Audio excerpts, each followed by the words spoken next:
I'm divorcing you because my mistress is pregnant with a son. You're a defective product for not bearing a son. So get out. Mistress? You can't mean that woman. Pointing at the woman next to her husband, Brian, the woman retorted with displeasure. Don't point at me. I'm Aurora. How rudely middle-aged of you. That's right. That's why I'm dumping you. Brian and Aurora sneered. I was dumbfounded. How can she openly admit to being a mistress? Normally, you'd hide such a thing. And to divorce because his mistress is pregnant? There's a limit to making selfish claims. Does he have any idea how much I've put up with? Well, divorce suits me fine. I have plenty of evidence, and he's admitted to the affair. I'll discard this husband for compensation. I'm going to bring him to the lowest of lows. Prepare yourself. I clenched my back teeth and headed to my room. My name is Serenity. I'm a 43-year-old housewife raising 4 daughters. My eldest, Luna, is 11 and in middle school. Stella, 9, is in elementary school and mostly takes care of herself. But the younger 2, 5-year-old twins, Mary and Lily, still need a lot of support. Still, I cherish being able to care for them now. It makes these precious days all the more enjoyable. You might think we have a happy family, but in reality, we don't. The in-laws I live with, Dominic and Hazel, are always complaining about me, and Brian is hardly ever home. Our marital and family relationships are as bad as they can get. Brian must be cheating with someone somewhere. Of course, I've hired someone to investigate Brian's conduct, but the girls need their father. With that in mind, divorce doesn't seem so simple. My resentment only grows. If it weren't for living with Dominic and Hazel, it might not have come to this. It's regrettable, but there was nothing to be done at the time. Brian and I met through a mutual acquaintance. Back then, I was working as a hairstylist at my mom Grace's salon and was close to a woman in the neighborhood named Natalie. I know a man about your age who frequents my favorite jewelry shop. Natalie started talking about this man. His name was Brian. He appeared to be the heir to a jewelry sales company, an elite graduate who was too busy with work to meet women. Why don't you meet him? I'm not in the same league as an elite. It's just a meeting. Eventually, I couldn't refuse and agreed to meet Brian. But when we actually met, we hit it off surprisingly well. I was impressed by his fondness for children, and his elite status made him quite smooth in handling things. That's how we started dating with marriage in mind. After Brian proposed to me, I accepted the marriage. However, when we went to a family meeting at the in-laws' house, Dominic said to me, "Our family runs a business. Both my wife and I are busy, so we prefer a daughter-in-law who can manage household chores." "I live with my mom, and I take care of the household chores," I replied. Hazel's attitude changed upon hearing this. "Oh? If you're good at housework, let's live together. It'll be more convenient for both of us, right?" I was surprised. I couldn't see how it was convenient for both of us. But, without a chance to express my opinion, the decision was made to live together.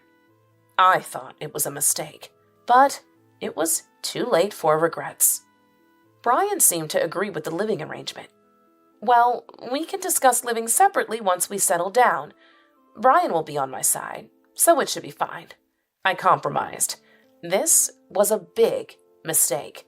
As soon as we got married, Hazel dumped all the household chores on me. "Serenity, I'm off to work, so please take care of the cleaning and laundry," she said. "Yes," I replied. Hazel became an employee at Dominic's company, but it was only on paper.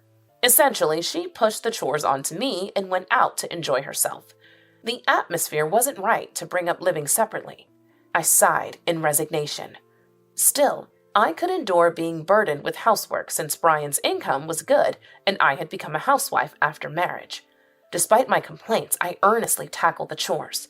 However, one day, Dominic asked for a favor. "We're in a bind because a part-time employee took off. Could you help out at the store?" His company was a jewelry sales business involved in wholesale and also owning retail stores. He was essentially asking me to work as a salesperson. Though I had my grievances, I was living with Dominic. If I were to refuse, it would sour the atmosphere at home. Reluctantly, I accepted the job. That was my second big mistake. Dominic, encouraged by this success, frequently asked for my help at the company. I missed the chance to refuse and ended up doing whatever Dominic asked. Honestly, I was even considering divorce. Then, I discovered I was pregnant. When I shared this with Dominic and Hazel, they were overjoyed. "Wonderful, Serenity! You must prioritize your health now. No need for household or work chores." Yes, right. I must inform the relatives. Dominic began contacting relatives in a flurry. Watching him, Brian spoke to me. "Sorry, Dad and Mom are just excited." "No, it's okay. I'm happy they're happy." "That's good. Make sure to have a healthy baby." Brian's words were the most encouraging. From that day, my life changed drastically. Hazel took over the household chores. She had pushed on to me. Meanwhile, I was able to relax and rest. Dominic no longer asked me to help with work. This way, I can look forward to a calm delivery. Several months later, I gave birth to a healthy baby girl without any complications. However, when Dominic and Hazel came to see the baby, their faces fell with disappointment. Despite feeling anxious, I showed them my daughter. "Look, a healthy girl. We named her Luna." "Oh, that's a nice name," Hazel said, clearly disappointed. Dominic felt the same. "Well, having a sister will make a boy grow up strong. Make sure the next one is a boy," he said. "Yes," I replied, confused. After Dominic and Hazel left, I asked Brian about their strange behavior. Was something wrong with Dominic and them? "Probably because it's a girl," he guessed. "What do you mean?" As I pressed, Brian began to explain with a dejected look. His family had been running a company since his grandfather's time, and as it was a family business, there was a need for a male heir. Dominic and Hazel had been hoping for a boy, so my giving birth to a girl was a disappointment to them. "Well, make sure the next one is a boy," Brian said, looking dissatisfied. I was furious. Was he suggesting that a girl couldn't be a successor? That's not true. Girls can work too. In fact, for jewelry sales, a girl might even have an advantage. What's wrong with these people? I found myself wanting a divorce right away. But with Luna here, that wasn't an option. I'll endure at least until Luna is grown. After being discharged from the hospital, my life reverted to how it was before pregnancy. Every day, I was burdened with household and work duties, on top of taking care of Luna. Enduring the pain, I carried on with my life. Eventually, I became pregnant again, but once more, it was a girl. We named her Stella, but Dominic, Hazel, and even Brian showed little interest. Years passed, and I experienced my third pregnancy, which turned out to be twin girls. Predictably, Dominic, Hazel, and Brian showed no interest, even going as far to dump more household chores on me. Even after giving birth to the twins, Mary and Lily, the situation didn't change. I started seriously considering divorce. Then, Brian and I had a heated argument over educational policies. "She's just a girl, she'll be fine on her own." Nowadays, girls also need to study with college in mind. Huh? As long as a woman looks good, she can get married. She doesn't need to study. Brian and I argued like this every day. Naturally, our relationship progressively worsened. Eventually, Brian began to spend nights away from home. He must be having an affair, I thought, growing angry. Enduring this isn't good for my health. I visited a detective agency nearby and requested an investigation into Brian's behavior. It'll take a few weeks for the results. I better prepare for everything. I made up my mind. First, I would explain the situation to my daughters. Dad and Mom might not be able to get along anymore. Mary and Lily looked confused, but Luna and Stella seemed to understand. "I'm fine. I hate Dad anyway." "Yeah, Dad is always angry, so I don't like him either. It seems my daughters take after me. With this, I can find the right time to bring up divorce. I felt relieved. Then, one Sunday morning, someone visited early. Who could it be? As I wondered, Brian came in with a guest. Serenity, we need to talk. Brian had brought a young woman with him, who was smiling oddly, pleased with herself, and wore flashy makeup. Since you couldn't give me an heir, I found a woman who can. What? A woman who can produce an heir? Isn't that cheating? Confused, Brian continued, stroking the woman's belly. Well, that's the situation. At that moment, I understood everything. Brian continued with a nasty grin. I'm divorcing you because my mistress is pregnant with a son. You're a defective product for not bearing a son. So get out. Mistress? You can't mean that woman. Pointing at the woman next to Brian. Then the woman retorted, displeased. Don't point at me. I'm Aurora. How rude of a middle-aged woman. Exactly. That's why I'm dumping you. Brian and Aurora sneered together. I was dumbfounded. How can she openly admit to being a mistress? Normally, you'd hide such a thing. And to divorce because his mistress is pregnant? He should limit his selfishness. Does he have any idea how much I've tolerated? Well, divorce suits me fine. I have plenty of evidence, and he's admitted to the affair. I'll discard this husband for compensation. I'll make sure he hits rock bottom. Be prepared. I clenched my back teeth and headed to my room. There, I noticed my 4 daughters outside the room. Holding them close, I whispered, I couldn't make up with Dad. Don't cry, Mom. We're here for you. Luna comforted me. I hugged my 4 daughters tightly. Then we began preparing to move. I contacted a moving company and also called my mom, Grace. Mom?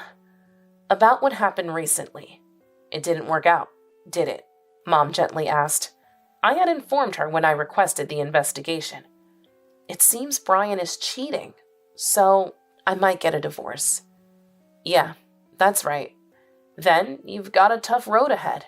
Come back home immediately. I'm preparing everything. Thank you, Mom. Later, I moved back to my parents' house with my 4 daughters. Although I had been worried, my daughters didn't seem down. In fact, they were happy to go to their grandma's house. But that doesn't resolve everything. The discussions about child support and compensation weren't finished yet. Moving back, I could resume working as a hairstylist like before. But it would be tough without child support. I hope we can have a reasonable discussion. That was my only concern.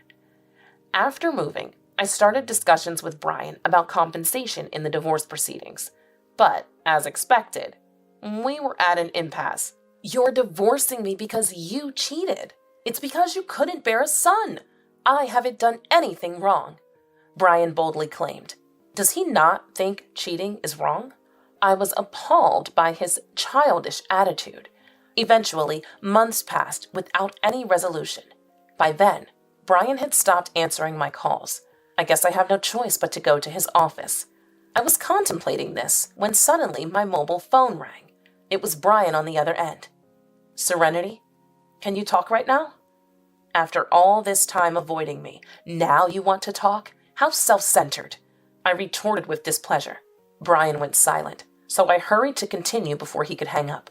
So, what do you want to talk about? I was wondering, would you consider remarrying me? I thought I had misheard. So I asked Brian to clarify. Did you just say remarry? You're joking, right? I'm not joking.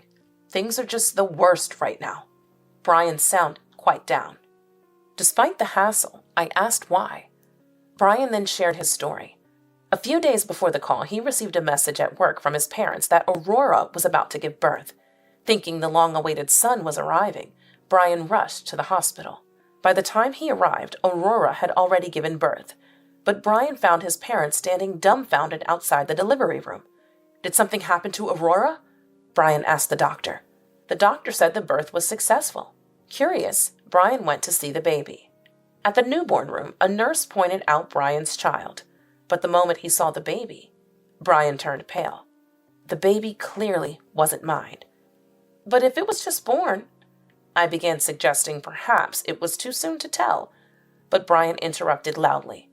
The baby's skin was dark, but Aurora and I are both white. It was evidently not his child. I figured as much. I found myself responding. Brian retorted with displeasure. What do you mean by figured? Before you decided to divorce me, I had an investigation done on you, I explained. An investigation? Brian was shocked. I continued nonchalantly. I had your affair partner, Aurora. Was that her name? I had her investigated too. And? She had other men she was close to, including a black man. Maybe he's the real father, I teased. But I thought, you really believe that? It's laughable. Like a young woman would be satisfied with a middle-aged man. I laughed loudly at him. Brian's anger exploded, raising his voice. Shut up! Don't laugh!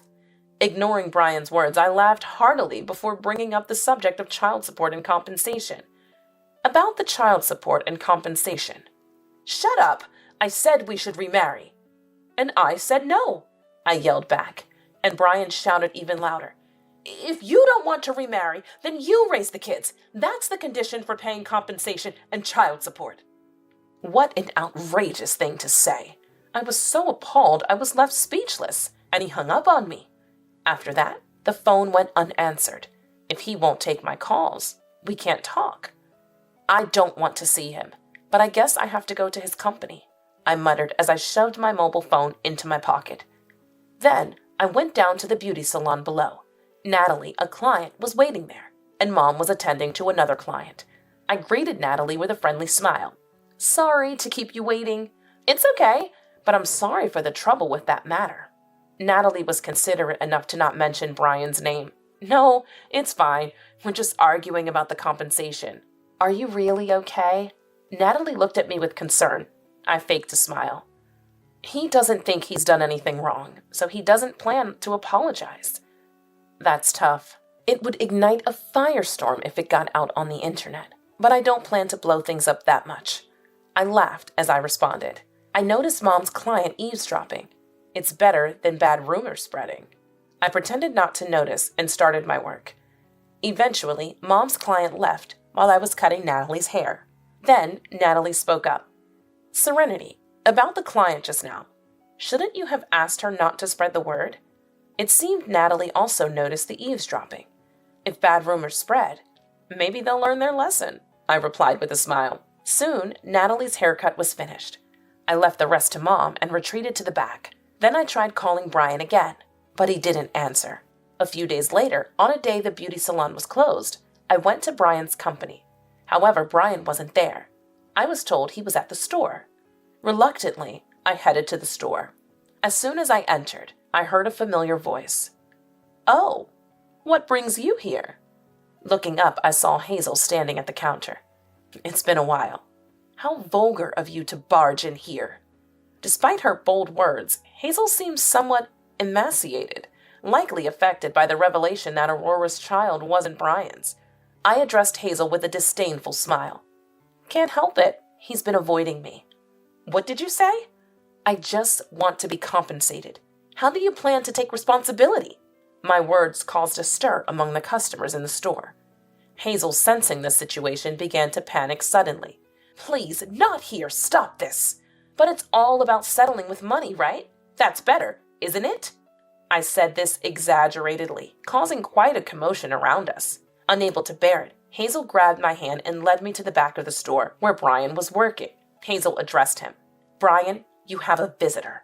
Brian looked up, and our eyes met. Serenity? Since you've been ignoring me, I had to come to you. No, I wasn't ignoring you. It's just that... Brian became flustered. I told him, laughing. What about the child support and compensation? That is, well, you can pay, right, Mr. Future President? I said this sarcastically. Brian finally seemed to give in. All right, I'll pay. Just stop. This way, the discussion about child support and compensation finally began. However, this wasn't really a discussion. The details of the compensation had already been decided. It was just a matter of Brian agreeing and signing. He had been avoiding this because he was fixated on remarrying me. My visit was also to firmly reject any talk of remarriage. I watched Brian sign with a mocking smile. After leaving the store, I was approached by Aurora. She was wearing miserable clothes, a far cry from her appearance that day. "Long time no see. What happened to you? You look terrible." I said this mockingly, and Aurora scowled. "It's your fault because you wouldn't take the child." Aurora was kicked out by Brian because I refused to take her child, and she was blaming me. She didn't seem to understand the concept of reaping what you sow. However, this meant I would be criticized, so I diverted Aurora's attention. "Don't complain to me. Ask Brian for child support." "But Brian is angry that my child isn't his." Aurora looked down. I smirked unpleasantly. "I'm sure he'll listen now. He was in a good mood since he listened to me." Of course, that was a lie. However, if Aurora entered the store, an argument was bound to happen. But then it would seem as if, following our previous interaction, a disturbance had occurred. Brian's company's reputation could be destroyed in an instant. That's what I thought. "Is that so? Then I'll go." Aurora entered the store. I watched her go and then walked away from the shop. I didn't check what happened, but that evening, local news reported a woman causing a disturbance in the store. Hopefully, this taught them a lesson. I was smugly satisfied. However, a few days later, the situation took an unexpected turn. This was a few days after I met with Brian. While preparing to open the shop, the store's phone rang. "Thank you for calling. Is this for a reservation?" I assumed it was a customer and responded with the usual greeting. However, what came through the phone was Hazel's voice, mixed with the sound of a commotion. "This isn't about a reservation. What have you done?" Hazel?" I asked, taken aback. Hazel raised her voice. "It's your doing, isn't it? The store is swamped with people right now." "Excuse me? The store is popular. Is that what you mean?" "No. Everyone's here to cancel their orders." The call ended abruptly with loud voices in the background, leaving me perplexed. After getting permission from Mom, I headed to Brian's company store. As I approached, I saw a huge crowd outside.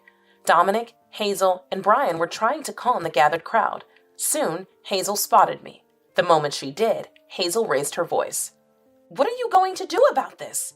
"What happened here?" "Rumors of bankruptcy are spreading, all because of you." I was at a loss, having no idea what she meant, so I asked Hazel to explain from the beginning. According to Hazel, after my visit to the store, a customer came in wanting to cancel a jewelry purchase. Hazel, having not yet ordered the product, accepted the cancellation. However, cancellations began to increase until a crowd formed. I had an inkling about the cause, but asked anyway. "Why did this happen?"